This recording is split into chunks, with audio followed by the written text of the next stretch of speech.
Hi friends, welcome back to my channel. ఈరోజు మనం ఒక విషయం చెప్పుకుందామండి. అంటే ఏ విషయం అంటే మనమండి అందరికీ అందుబాటులో ఉన్నామనుకోండి, చాలా లోకువైపోతాం. అలా ఉండకుండా ఉండాలి అంటే మనం ఏం చేయాలి? మనం ఎలా మన జీవితాన్ని మనం మలుచుకోవాలి? అందుబాటులో ఉండడం వల్ల వచ్చే నష్టాలేంటి తెలుసుకుందామండి. మనం ఏమనుకుంటామంటే అందరికీ మంచి చేస్తున్నాం. మనం చేద్దామని చెప్పని ప్రతి ఒక్కరితోనూ మంచిగా ఉండాలని, వాళ్ళకి ఏది అవసరం ఉన్నా లేకపోయినా మనం కల్పించుకొని చేసేస్తూ ఉంటాం. చాలామంది చేస్తారండి ఇలా మీరు కూడా చేస్తారా? చేసేవాళ్ళు చెప్పండి. ఏమనుకుంటామంటే మనం ఉపయోగపడుతున్నాం గదా! మనం వాళ్ళకి ఏదో ఒకటి మంచి చేస్తున్నాం కదా అనుకుంటాం. కానీ మనం అందుబాటులో ఉండి అన్నీ చేయడం వల్ల వాళ్ళకి లోకువ అయిపోతామండి ఫస్ట్. అది మనం గుర్తుపెట్టుకోవాలి.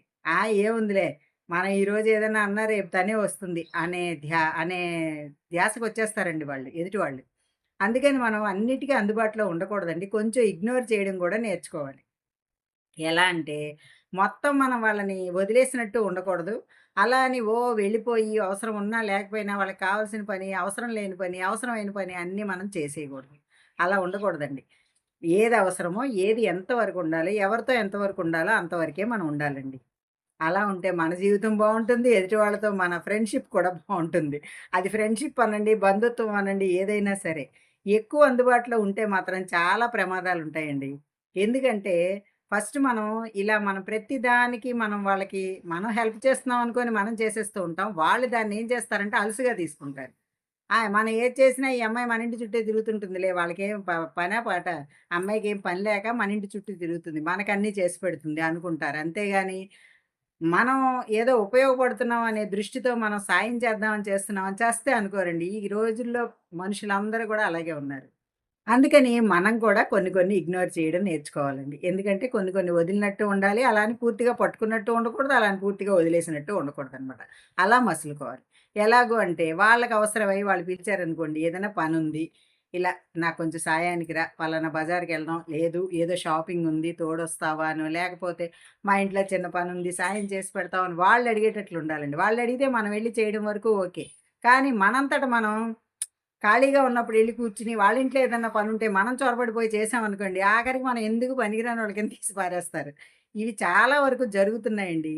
మనం ఏమనుకుంటామంటే ధర్మం అనుకుంటాం. మన ధర్మం మనం పాటిస్తున్నాం కదా అనుకుంటాం. అది కూడా చాలా తప్పేనండి. ఎందుకంటే అతి మంచితనం పనికిరాదు. మామూలు మంచే పనికిరాదు. పొద్దున మా ఫ్రెండ్ ఒక ఆవిడ అన్నారనమాట. మామూలు మంచితనమే పనికిరాట్లేదు. మీరు అతి మంచితనం దాకా కూడా వెళ్తున్నారు అని. అవునండి. ఈ రోజుల్లో మాత్రం ఏ మంచితనం పనికిరాదు. మంచి అని మనం అనుకుంటాం. కానీ అది చెడ్డగా ఎదుటి వాళ్ళకి కనిపిస్తూ ఉంటుంది. అందుకనే అలా ఉండకూడదండి. తర్వాత అవసరం ఉన్నంత వరకే మనం హెల్ప్ చేయాలి. నెక్స్ట్ ఏంటంటే మన పనులు మనం చేసుకుంటూ ఉండాలండి ఆ ఖాళీ టైంలో. మనం వెళ్లి ఎవరికో చేసే బదులు మనం ఇంట్లో ఏదో ఒకటి మనకి తోచిన పని మనం చేసుకున్నాం అనుకోండి మనకి సాటిస్ఫాక్షను. మనం హాయిగా ఉంటాం. మనశ్శాంతిగా ఉంటాం. మన పని జరిగిపోతుంది. అదే ఎదుటోళ్ళ కోసం వెళ్లి తాపత్రయపడి ఎంత చేసినా వేస్టేనండి. ఎందుకంటే, మన మనసు, మన శరీరం ఆరోగ్యంగా ఉండాలి ఫస్ట్. మనం ఆరోగ్యంగా ఉంటే మనం అన్ని పనులు చేసుకోగలుగుతాం. మన పనులు మనం చేసుకోవాలి. మన ఇంట్లో బోలెడుంటాయి. అవన్నీ వదిలేసుకొని ఊరోళ్ళ కోసం తాపత్రయపడ్డం ఏంటి చెప్పండి? అలా చేసేవాళ్ళు చాలామందున్నారండి. ఎందుకంటే, అలా చేయడం వల్ల వాళ్ళు దెబ్బతిన్న వాళ్ళు కూడా నాకు తెలుసు. అందుకే చెప్తున్నాను నేను. అలా మనం ఎప్పుడూ పూసుకోకూడదండి. మనం ముందు బిజీగా ఉంచుకోవాలి మన మైండ్‌ని. అప్పుడు మనం ఎదురోళ్ళ జోలికెళ్ళం. వెళ్ళడం మనదే తప్పంటాను నేను. మంచితనం అని మనం అనుకున్నా తప్పే చేస్తున్నామని అంటానండి నేను. మీరేమంటారో కూడా తప్పకుండా కామెంట్స్‌లో తెలియచేయండి. అది మంచితనం అనరండి. కావాలని ఎళ్లి చొరుకొని మనం చేయడం అనేది మంచితనం కానే కాదు. సపోజు ఒక కొడుకింటికే వెళ్ళామనుకోండి, కోడలు వంటింట్లోకి రానివ్వదు. కొంతమంది వంటింట్లోకి రానివ్వరండి కోడళ్ళు. రానివ్వనప్పుడు వాళ్ళు చేసి పెడుతుంటే హాయిగా తినొచ్చు కదా! అదిగో నాకు స్వతంత్రం లేదు. నా కొడుకింట్లో నేను చేసుకొని తినకూడదా? అనే భావన మనకి రాకూడదండి. వచ్చిందనుకోండి అది కూడా తప్పే అవుతుంది. ఎందుకంటే వాళ్ళ ప్రైవసీని మనమేదో ఇచ్చేస్తున్నాం అన్నట్టుగా ఫీల్ అవుతారనమాట. అది ఉదాహరణగా చెప్పానండి అంతే. కోడళ్ళనే కాదు, కూతుళ్ళనే కాదు, కూతురింట్లో కూడా జరుగుతుంది ఇలాంటి విషయం. కూతురు కూడా అనుకోవచ్చు. అమ్మని కూర్చోబెట్టి చేద్దాం అనుకోవచ్చు. మనకేమో అది నచ్చకుండా కూతురు ఇల్లు కదా! మనం చేసేద్దామని మనం అనుకోవచ్చు. అవి కూడా తప్పేనండి. ఇవన్నీ మంచి, మంచి అని మనం అనుకుంటూ మనం చేసే తప్పులండి ఇవన్నీ కూడా. అవి కూడా చెడుగానే పరిణమిస్తున్నాయి ఈ రోజుల్లో. అందుకని ఫస్ట్ మనమేం చేయాలంటే మన మైండు, మన శరీరం. మనసు, శరీరం రెండిటిని బిజీగా ఉంచుకోవాలండి. 2 బిజీగా ఉండాలంటే ఏం చేయాలి మనం? నేను చెప్పాను కదా! ఇంతకుముందు వీడియోలు చూస్తే మీకు తెలిసే ఉంటుంది. ఏ ఎక్సర్‌సైజులో, లేదు వాకింగో, మొక్కల పనో, ఇంట్లో పనో, ఇల్లు శుభ్రం చేసుకోవడం ఇలా ఇవన్నీ కూడా శారీరక శ్రమకు సంబంధించినవి. మనసు ప్రశాంతంగా ఉండాలంటే టీవీలో నచ్చిన ప్రోగ్రామ్స్ చూడండి. లేదు ఫోను చూసుకునేవాళ్ళు ఫోను చూసుకోండి. కొత్త విషయాలు తెలుసుకోవచ్చు. లేదు నావెల్స్ చదివే అలవాటుంటే అవి చదువుకోవచ్చు. పాత పాటలు వినే అలవాటుంటే అవి చేసుకోవచ్చు. ఇలా మనసుని ప్రశాంతంగా ఉంచుకోవాలండి. ఫుల్ బిజీగా మనం ఉంటే ఎదుటి వాళ్ళ జోలికి మనం పోనే పోము. ఎదుటి వాళ్ళతో మనం మాటలు అనిపించుకోవాల్సిన అవసరం అంతకన్నా ఉండదు. కాకపోతే మనం ఏమనుకుంటామంటే మంచితనం అనే ముసుగులో ఇవన్నీ చేసేస్తూ ఉంటాం కాబట్టి మనకసలు తెలియనే తెలీదు. మనం తప్పు చేస్తున్నామని తెలియకుండా కూడా చేసేస్తూ ఉంటాం అనమాట ఇలాంటివి. అందుకని ఫస్ట్ మనమే ఇగ్నోర్ చేయాలండి. ఎప్పుడైతే మనం బిజీగా ఉన్నామో ఎదుటి వాళ్ళ జోలికి పోము గదా! వాళ్ళని దూరం పెడతాం. ఆటోమేటిక్‌గా దూరం పెడతాం. పెట్టేసరికి అది ఎలా ఉండాలంటే అండి మనం కోరి వెళ్ళి వాళ్ళ ఇంట్లో చేసి ఎప్పుడు చేస్తుంది కదా! ఛీ! ఈ అమ్మాయిని చూస్తే ఏంటో ఎప్పుడు ఇక్కడే ఏడుస్తుంది అనేలా ఉండకుండా ఆ అమ్మాయిని పిలిస్తే బావుండును, మన ఇంటికొస్తే బావుండని ఎదురు చూసేలా ఉండాలండి మన ప్రవర్తన. అలా ఉండాలంటే మనమేం చేయాలంటే, మనం మన పనుల్లో మనం బిజీగా ఉండి వాళ్ళని కొంచెం మనం దూరం పెట్టడం నేర్చుకోవాలి. ఎప్పుడైతే దూరం పెట్టడం నేర్చుకున్నామో వాళ్ళకనిపిస్తుందండి, అయ్యో! ఎప్పుడు వచ్చేవాళ్ళు రాలేదే, ఎప్పుడు చేసేవాళ్ళు చేయలేదే అనే పరిస్థితి వాళ్ళు మనల్ని వెతుక్కుంటూ వచ్చేలా చేయాలనమాట. దాన్నే ఇగ్నోర్ చేయడం అంటే. అంతకంటే ఏదో పెద్ద పెద్ద ఇవేమి నేను చెప్పట్లేదండి. ఆ మాత్రం చేస్తే చాలండి. వాళ్ళొచ్చి అడిగితే మనం చేసినట్టుండాలి. వాళ్ళు మన కోసం తప్పించాలి. ఎదుటి వాళ్ళు ఎప్పుడైనా సరే, అయ్యో! ఎప్పుడు మనం ఇలా ఉండేవాళ్ళమే, అయ్యో! అమ్మాయిని నేను ఇలా అన్నానే, అంత లోకువగా చూసానే అనే పరిస్థితి వాళ్ళకి వాళ్ళ మనసుకి వాళ్ళకి తట్టాలి. అలా తట్టాలి అంటే మనం దూరంగా ఉండడమే మంచిదండి. మనం ఎప్పుడు గూడా వాళ్ళ జోలికి వెళ్ళకుండా మన పనులు మనం చేసుకుంటూ, మన మైండ్‌ని, మన శరీరాన్ని బిజీగా ఉంచుకున్నాం అనుకోండి, అప్పుడు మనకెవరికీ ఏమి చేయాలనిపించదు, ఎవరి జోలికి వెళ్ళాలనిపించదు, వాళ్ళు గూడా మన జోలికి రారు. ఎప్పుడైతే మనం వాళ్ళని ఇగ్నోర్ చేయడం నేర్చుకున్నామో, వాళ్ళు మన కోసం తపించే రోజు ఖచ్చితంగా వస్తుందండి. మౌనం అన్నిటికి సమాధానం అని ఇంతకుముందు కూడా చెప్పాను కదా!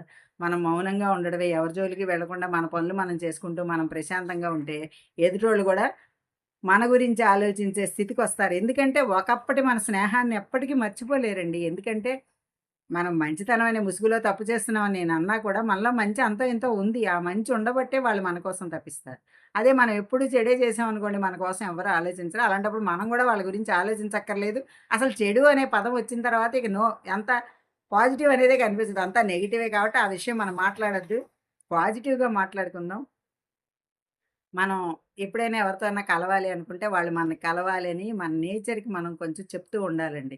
ఇలా వాళ్ళు మన దగ్గరికి రావాలనో, కలవాలనో, అందరం మంచిగా ఉండాలి, అందరూ బావుండాలని ప్రతి క్షణం మనం మంచినే కోరుకున్నాం అనుకోండి, తప్పకుండా మంచే జరుగుతుంది. అసలు మనల్ని లోగు చేసేవాళ్ళని, మనల్ని చులకనగా చూసేవాళ్ళని మనం ఎంత ఇగ్నోర్ చేయగలిగితే అంత మంచిది. ఈ వీడియో అంతా విన్న తర్వాత మీకేమనిపించింది చెప్పండి? నేను చెప్పిన దాంట్లో ఏమన్నా తప్పుందా? తప్పుంటే తప్పకుండా చెప్పండి సరిజేసుకుంటాను. ఎందుకంటే మనల్ని కాదనుకున్న వాళ్ళ కోసం మనం ప్రాకులాడడం, ప్రాధేయపడడం తప్పని అనవసరమనండి. తప్పు గూడా కాదు. అనవసరం అని నా అభిప్రాయం అండి అంతే. ఎందుకంటే ఒక సినిమా అండి 'ప్రేమాభిషేకం' అనే సినిమాలో శ్రీదేవి డైలాగ్ అనమాట. ఏంటంటే అవతల వాళ్ళు కావాలనుకుంటేనే ఇవతల వాళ్ళు కావాలనుకుంటారు. అవతల వాళ్ళు అక్కర్లేదనుకుంటే ఇవతల వాళ్ళు కూడా అక్కర్లేదనే అనుకుంటారని దాసరి నారాయణరావు గారి డైలాగు శ్రీదేవి నోట్లో మనం వింటాం అనమాట. అలా అనమాట. అందుకని మనం అక్కర్లేదనుకున్న వాళ్ళ కోసం మనం ఎందుకండి పాకులాడడం. మనం కావాలనుకున్న వాళ్ళతో మనం హ్యాపీగా ఉందాం. మొక్కలు మనకు కావాలనుకుంటాయి. లేదు ఒక కుక్క పిల్లని పెంచుకున్నాం అది కావాలనుకుంటుంది మనని. నిజంగానేనండి మనుషులే అక్కర్లేదండి. మనం ప్రశాంతంగా మొక్కల దగ్గరికెళ్ళి మాట్లాడండి. అవి ఎంత హ్యాపీగా తలూపుతున్నట్టుగా అనిపిస్తాయి. నాకైతే అలాగే అనిపిస్తుంది. దానికి మనం పోసే కాసిన్ని నీళ్ళకి ఓ పువ్వో, ఓ పండో ఇస్తుంది. అవి చూస్తుంటే ఎంత ఆనందం కలుగుతుందండి. అవన్నీ చూసుకుంటూ మనం లైఫ్‌ని మనం బిజీగా ఉంచుకుంటే ఎదుటి వాళ్ళ కోసం ఆలోచించక్కర్లేదు. ఎదుటి వాళ్ళ గురించి బాధపడక్కర్లేదు. అంటే ఒకటండి కొన్ని కొన్ని బంధుత్వాల మధ్య, బంధాల మధ్య, స్నేహాల మధ్య బాగా బంధం ఎక్కువగా ఏర్పడిందనుకోండి, అలాంటి వాళ్ళ మధ్య గ్యారంటీగా వస్తాయి. ఏమన్నా చిన్న చిన్నవి. వచ్చినప్పుడు అవి మన మనసుని చాలా దెబ్బతీస్తాయండి. చాలా బాధ కలుగుతుంది. అలాంటప్పుడు బయటికి రావడం చాలా కష్టం. కానీ ఇలాంటివన్నీ ప్రాక్టీస్ చేస్తే మన ఆనందాన్ని మనలోనే మనం వెతుక్కుంటే కొంతవరకు మనం బయటికి రావచ్చండి. కొంతేంటండి పూర్తిగా కూడా రావచ్చు. ప్రాక్టీస్ మీద అన్నీ వస్తాయి. మెయిన్ మెడిటేషన్ అండి. యోగా చేసుకోవచ్చు, మెడిటేషన్ చేసుకోవచ్చు, వాకింగ్ చేసుకోవచ్చు. ఇలాంటివన్నీ కూడా మనల్ని ఇలాంటి వాటి నుంచి బయటికి తీసుకొచ్చే మార్గాలు. ఏమంటారు? ఇంతవరకు మీరు నా వీడియో ఓపికగా చూసారు. ఇందులో ఏమన్నా మీకు అనిపిస్తే తప్పు చెప్పాననో, లేకపోతే ఇది కరెక్ట్ కాదు అని అనిపిస్తే తప్పకుండా తెలియచేయండి కామెంట్స్‌లో. లేదు మీకు ఈ వీడియో నచ్చింది అంటే మాత్రం తప్పకుండా లైక్ చేయండి, షేర్ చేయండి. మరిన్ని వీడియోస్ కోసం నా ఛానల్ సబ్స్క్రైబ్ చేయండి. Thank you.